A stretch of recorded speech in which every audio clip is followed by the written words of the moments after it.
বন্ধুরা মাত্র 7 দিনের মধ্যে এই জিনিসটা লাগানোর পর আমাদের স্কিনে যত কালো দাগ সমস্ত কিছু দূর হয়ে যাবে এটা লাগানোর পর। আর এটা কেমন ভাবে লাগাতে হয়, কেমন ভাবে এটা বানাতে হয়, আর এটা অনেকেই ভাইরাল হয়েছিল। সো হ্যালো গাইস, কেমন আছেন সবাই? আশা করি সবাই ভীষণ ভালো আছেন। তো আজকে আমি এমন একটা জিনিস দেখাবো সেটা আমাদের স্কিনের জন্য খুবই ভালো একটা জিনিস, আর একদম স্কিনটার মধ্যে যত কালো দাগ ধুলো ময়লা সব কিন্তু বেরিয়ে যাবে এটার মধ্যে। আমাদের প্রত্যেকেরই স্কিনের মধ্যে চোখের নিচে কালো হয়ে থাকে, সেটাও কিন্তু এটা দূর হয়ে যাবে এটা লাগানোর পর। তো চলো ভিডিওটা স্টার্ট করা যাক। তো একটা বাটি নিয়েছি, ওটার মধ্যে আমি দেব চিনি। চিনি আমাদের স্কিনের জন্য খুবই ইম্পর্টেন্ট। দামি দামি ক্রিমের মধ্যে কিন্তু এটা ব্যবহার হয়, তার জন্য আমি এটা দিয়েছি। আর এটার মধ্যে লাগবে আমার বেসন। বেসনটা আমাদের স্কিনের যে কাজটা করবে সেটা হচ্ছে ধুলো ময়লা কালো দাগ সেটা কিন্তু সাবানে যেটা না বের করবে সেটা কিন্তু এই আমাদের বেসনটার থেকে বেরিয়ে যাবে। তো সেটা কিন্তু অবশ্যই দিনে একবার হলেও কিন্তু ফেসে অ্যাপ্লাই করবেন। এবার নিয়েছি 1 চিমটে মতো রান্নার হলুদ, এর জায়গায় কাস্তুরি হলুদও আপনারা ব্যবহার করতে পারেন, তবে ওটা হাফ চামচ নিলে কোনো অসুবিধা হবে না।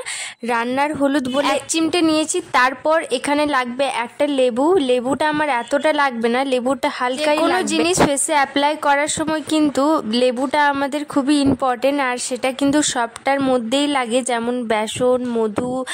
সেই জায়গায় লেবুটা কম দেবেন, সব সময়টা কমই লাগে লেবুটা। লেবু স্কিনে সব সময়টা লাগানো ঠিক না, তবে হালকা লেবুটা ঠিক আছে। তো সেই জন্য আমি এখানে একদম একটু ব্যবহার করছি। তো লেবুটা দেওয়ার পর মধু দেব। মধুটা কিন্তু খুবই ভালো, মধুটা আপনারা যত লাগাবেন ততটাই ভালো।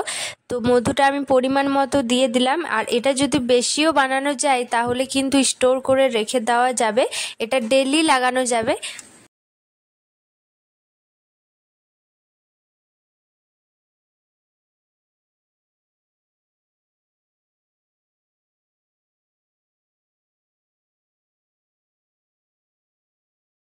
মধু দেওয়ার পর চাইলে এটার মধ্যে শুধুমাত্র গোলাপ জল দিয়ে এটা করে নিতে পারো, তাছাড়া এটা নর্মাল জল দিয়েও কিন্তু হয়ে যাবে। তো আমি নর্মাল জল দিয়ে এটা শুধু এইভাবে একটা বেটার বানিয়ে নেব, তারপর ফেসে আমি নিজে অ্যাপ্লাই করব। যা যা ইম্পর্টেন্ট সমস্ত কিছু দেওয়ার পর এটা মিশিয়ে নেব।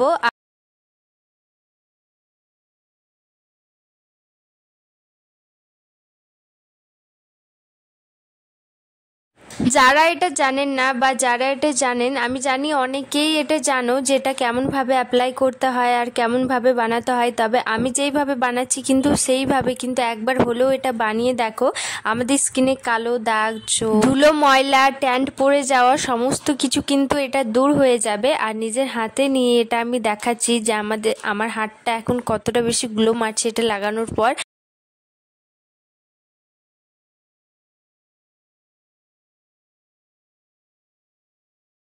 এবার মুখে লাগানোর জন্য আমি মুখটা আগে ফেস ওয়াশ করে নিয়েছি, বা চাইলে ডাব সাবান দিয়েও ফেসটা ভালোভাবে ক্লিন করে নিতে পারো।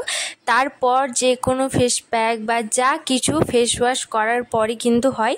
তো আমি ফেস ওয়াশ করে নিয়েছি। আর যদি ফেস ওয়াশ না করতে ইচ্ছে হয় তাহলে কিন্তু একটা জিনিস আছে, সেটা হচ্ছে কি, এই যে একটা রুমাল নিয়ে ওটা নর্মাল জল দিয়ে ভালোভাবে রুমালটাকে ভিজিয়ে নাও, তারপর এইভাবে মুখে ভালোভাবে মুছে নাও। যত তেল তেল থাকা কালো ময়লা থাকা সমস্ত কিছু এটার মধ্যে টেনে নেয়। তাছাড়া আরেকটা উপায় আছে, বেসনের মধ্যে হালকা দুধ দিয়ে, মানে 1 চামচ বেসন 2 চামচের মতো দুধ দিয়ে একটু তুলো নিয়ে ফেসে ভালোভাবে ওটা ঘষে নাও, তা একদম ময়লা দূর হয়ে যাবে। যতটা ফেস ওয়াশ থেকে ময়লাটা যায় না ততটা কিন্তু আমাদের এই বেসন দিয়ে কিন্তু খুবই ভালো একটা কাজ হয়। সেই জন্য কিন্তু সব সময়টা বেসন লাগানোর দরকার।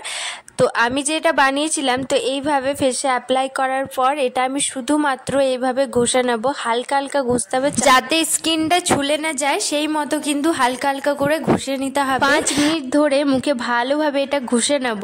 তারপর এটা কিন্তু আমি জল দিয়ে বা ভেজা একটা কাপড় দিয়ে মুখটা মুছে নিতে পারো। সাবান বা ফেস ওয়াশ দিয়ে কোনো প্রয়োজন নেই মুখটা ধোয়ার। তো এইভাবেই কিন্তু আমাকে ঘষতে হবে, তাতেই কিন্তু আমাদের যে ধুলো ময়লা কালো দাগ চোখ সব কিন্তু কিন্তু এটার মধ্যে চলে আসবে। তো এইভাবে করে নিলে কিন্তু বাড়িতেই খুব সহজেই ফেসিয়াল হয়ে গেল। আর দামি দামি ক্রিম না লাগিয়ে কিন্তু এটা বেসন তো আমরা সবাই জানি ন্যাচারাল, সেটা আমাদের স্কিনের জন্য খুবই ভালো। আর এটার মধ্যে সমস্ত কিছু আছে, যেমন মধু আর চিনি আর হলুদ, আর এই তিনটে কিন্তু আমাদের স্কিনে যে যতটা মানে যা কাজ করে না করে, কিন্তু এই তিনটের মধ্যে সব গুণ আছে। যা দামি দামি ক্রিম কিন্তু আপনাদের স্কিন থেকে কালো দাগ চোখ কিন্তু সরাবে না, সরে যাবে তাও বা ঠিক, কিন্তু কালো কালো দাগ আবার বেরিয়ে চলে আসবে। কিন্তু এটা লাগানোর পর চলে যাবে কিন্তু আর রিটার্ন বেরিয়ে আসবে না। তার জন্যই বলবো হোমমেড ন্যাচারাল বানানো এই সহজ উপায়, সহজ হোমমেড যা যা রান্নাঘরের মধ্যেই আছে আমাদের স্কিনের মধ্যে, সব রান্নাঘরের মধ্যেই আপনারা পেয়ে যাবেন। তো এইভাবে ডেইলি আপনারা একবার হলেও এটা লাগাবেন, খুবই উজ্জ্বলতা দেবে আমাদের স্কিনে। তো যাই হোক, এটা কিন্তু আমার অনেকটাই বেশি বেঁচে গেছিলো, সেই জন্য একটা খালি বোতল নিয়েছি, তো ওটার মধ্যে আমি রেখে দেব। আর এটা চাইলে আপনারা দিনে 2বার লাগাতে পারো, তা 2বার মানে একবার দুপুরবেলা আর তারপর ওই যে রাত্রেবেলা ফেস ওয়াশ করে নেওয়ার পর এটা লাগিয়ে নিয়ে মুখটা ধুয়ে নিয়ে, যদি আপনাদের সিরাম থাকে বা স্প্রে কোনো কিছু থাকে রাইস ওয়াটার, অবশ্যই লাগিয়ে নেবেন। তো বাই, রাধে রাধে, সবাই ভালো থেকো।